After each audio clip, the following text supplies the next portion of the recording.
இன்னைக்கு நம்ம பார்க்க போறது 12th zoology 4th lesson principles of inheritance and variation. அதுல நம்ம குரோமோசோமல் அப்நார்மாலிட்டிஸ் அப்படிங்கற டாபிக் எடுத்திருக்கோம். அப்நார்மாலிட்டிஸ் அப்படிங்கிறது இயல்புக்கு மாறின நிலை அப்படிங்கறத அப்நார்மாலிட்டிஸ் அப்படின்னு சொல்றோம். இல்ல அனோமலிஸ் அப்படின்னு சொல்லலாம். அப்படின்னா என்ன அப்படின்னாக்கா குரோமோசோம் நம்பர் எய்தர் வந்து கூடுறது அல்லது குறையிறது. அதுதான் வந்து குரோமோசோமல் அப்நார்மாலிட்டிஸ் அப்படின்னு சொல்றோம். இது என்ன வேற ஒரு வார்த்தையை சொல்லலாம் அப்படின்னு கேட்டீங்கன்னா பிளாய்டி அப்படிங்கிற வார்த்தையை சொல்லலாம். என்ன சொல்லலாம் அப்படின்னா பிளாய்டி அப்படிங்கிற வார்த்தையை சொல்லலாம். பிளாய்டினா குரோமோசோம் நம்பர் இன்க்ரீஸ் ஆகிறது அல்லது டிக்ரீஸ் ஆகுது. இது எதனால ஏற்படுது அப்படின்னு கேட்டீங்கன்னா செல் டிவிஷன் நடக்கக்கூடிய எரர்னால ஏற்படுது.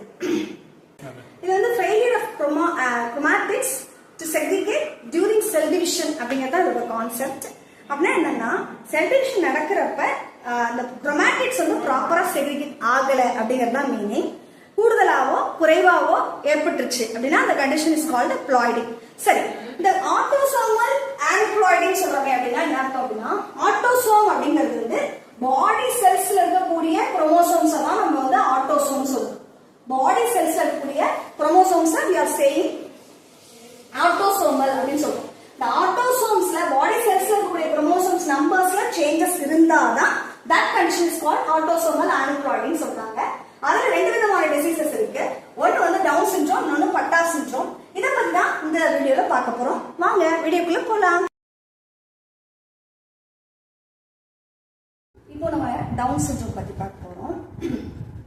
இப்போ டவுன் சிண்ட்ரோம் அப்படின்னா என்னன்னா அது சொல்றதுக்கு முன்னாடி ஃபர்ஸ்ட் கேரியோடைப்பிங் அப்படின்னா என்னன்னு சொல்லிடுறேன். இந்த கேரியோடைப்பிங் அப்படிங்கிறது என்னன்னா நம்மளோட 46 chromosomes are arranged in 23 pairs. அதாவது ரெண்டு ரெண்டு ரெண்டா அடுக்கி வைக்கப்பட்டிருக்கும். அதோட ஷேப்பு சைஸ் அதுக்கு தகுந்தாற் போல நம்ம கேரியோடைப்பிங் என்ன பண்ணிப்போம் அப்படின்னாக்கா ரெண்டு ரெண்டு பேரா இப்படி குரோமோசோம்ஸ் இருக்கு அப்படின்னா இப்படி ரெண்டு ரெண்டு பேரா அடுக்கி வச்சிருக்கோம். இதுதான் யூஸ்வலான பேர்ஸ். இங்க என்ன ஆகுது டவுன் சிண்ட்ரோம்ல என்ன ஆகுதுனாக்கா 21வது பேர்ல இந்த 21வது பேர்ல ஒரு எக்ஸ்ட்ரா குரோமோசோம்ஸ் ஆட் ஆகிறது தான் நம்ம டவுன் சிண்ட்ரோம் அப்படின்னு சொல்றோம். ஓகேங்களா?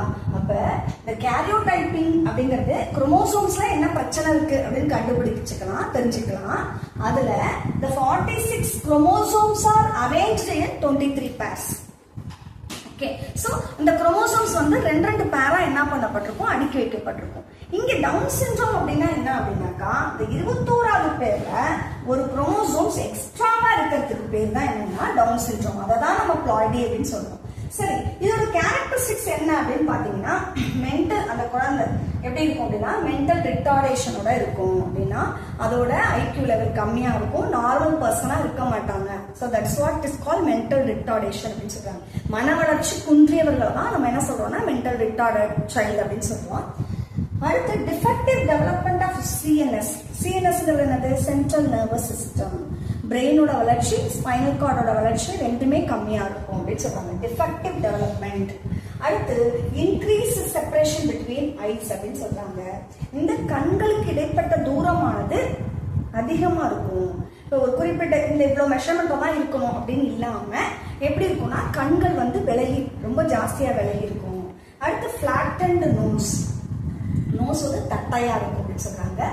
Years are malformed. மால்ஃபார்ம்டுனா இயர்ஸ் வந்து அதுல ஏதோ குறைபாடோட இருக்கும். இந்த இயர் பின்னாலேயோ எதுலயோ ஒன்றுல இயர்ஸ் வந்து மால்ஃபார்ம்டா இருக்கு அப்படின்னு சொல்றாங்க.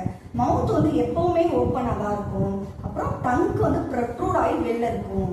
கான்ஸ்டன்டா மவுத் வந்து ஓப்பன்ல இருக்கும், டங்க் வந்து ப்ரொட்ரூட் ஆகும். ப்ரொட்ரூட் ஆனா எப்பவுமே நாக்கு வந்து துருத்திக்கிட்டே இருக்கும் அப்படின்னு சொல்றாங்க. இப்ப ட்ரைசோம் என்னன்னா 21வது பேர் ஆஃப் குரோமோசோம்ஸ்ல ஒரு குரோமோசோம் எக்ஸ்ட்ரா போறதுக்கு பேர் தான் டவுன் சிண்ட்ரோம். ட்ரைசோமி 21. ட்ரைனா மூணுன்னு அர்த்தம். அப்போ 21 பேர்ல 3 குரோமோசோமா சேர்ந்திருக்கிறதுக்கு பேர் தான் டவுன் சிண்ட்ரோம். அதோட கேரக்டரிஸ்டிக்ஸ் தான் இதெல்லாம். நெக்ஸ்ட் நம்ம பார்க்க போறது பட்டா சிண்ட்ரோம். அது ட்ரைசோமி 13 அப்படின்னு சொல்றாங்க. இதுவும் அப்படிதான் 13th குரோமோசோம்ல ஒரு எக்ஸ்ட்ரா காப்பி ஆஃப் குரோமோசோம் இருக்கிறதுக்கு தான் நம்ம வந்து ட்ரைசோமி 13 அப்படின்னு சொல்றோம். அது வந்து பட்டா சிண்ட்ரோம் அப்படின்னு அழைக்கப்படுது. இது எதனால ஏற்படுது அப்படின்னு கேட்டீங்கன்னா மியாட்டிக் நான் disjunction is thought to cause for chromosomal abnormalities. அது என்ன மியாட்டிக் நான் டிஸ் ஜங்ஷன் அப்படின்னு கேட்டீங்கன்னா, மியாட்டிக் செல் பிரிதல் நடக்கும் பொழுது குரோமோசோமால இயல்பா பிரிய முடியல, இயல்பா பேரா வர முடியல அப்படின்னா it's a failure of chromosome to separate during meiotic division. That is called meiotic நான் டிஸ்ஜங்ஷன் அப்படின்னு சொல்றாங்க.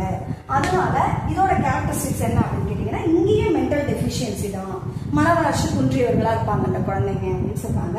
ஸ்மால் ஹெட், சின்ன தலை இருக்கு, அது ஆஸ் வெல் அஸ் சின்ன ஐஸ் இருக்கு. கிளஃப்ட் பேலட் அப்படின்னு சொல்றாங்க. கிளஃப்ட் பேலட்னா இந்த அன்னம் வந்து ரெண்டா பிளவுபடுறது, ஓகேவா?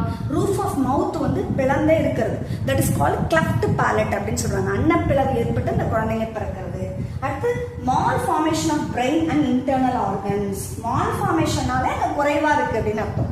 என்ன அப்படின்னாக்கா, இன்டர்னல் ஆர்கன்ல குறைவான ஃபார்மேஷன்ஸ் இருக்கு, பிரெயின் அண்ட் இன்டர்னல் ஆர்கன்ஸ். அதனாலதான் அவங்க வந்து அந்த குழந்தை வந்து மென்டலி ரிட்டார்டா இருக்கு. So this is called Patau syndrome.